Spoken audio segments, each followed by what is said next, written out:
রান্না করতে চলে আসছি। আর আজকে 3 বছর ধরে আমাদের বাড়িতে আসবো আসবো আসবো, আজকে ফাইনালি আমাদের বাড়িতে মানে আসছে, এখনও আসেনি, আসতেছে, গাড়িতে রয়েছে।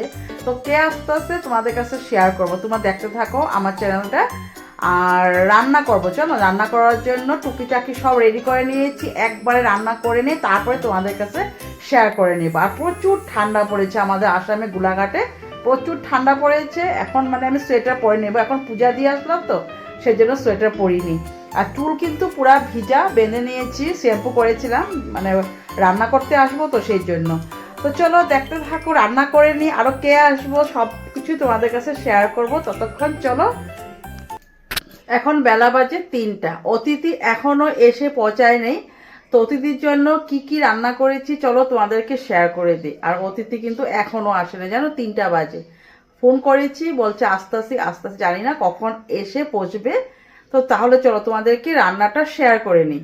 তাহলে চলো রান্নাটা শেয়ার করে নিই। এখানে বানিয়েছি শাক, লাই শাক চচ্চড়ি বানিয়েছি। আর এখানে বানিয়েছি ফ্রেশ বিন আলু দিয়ে ভাজা, মিক্স ডাল।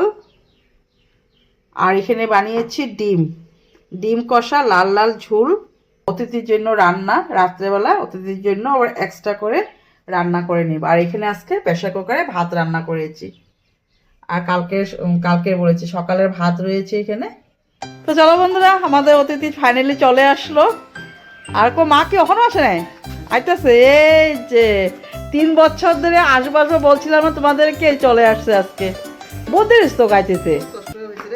হ্যাঁ, আমি ভাবতেছিলাম ট্রেনে আইলে ভালো আসলো, একদম দেরি হয়ে গেছে। তো বন্ধুরা, আজকে 3 বছর পর আমরা 2 বোন একসাথে খেতে বসছি, মানে আমাদের বাড়িতে। আর ওদের বাড়িতে তো আমি যাই প্রত্যেক মাসে, মানে প্রত্যেক বছরই যাই।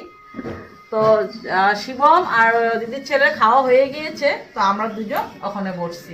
আর এই যে রান্না তোমাদের কাছে শেয়ার করেছি, যা যা রান্না করে শেয়ার করেছি। তো চলো খাওয়াটা খেয়ে নিই, তারপর আবার আসছি সন্ধ্যায়, একদম চা খাওয়ার টাইমে আসবো।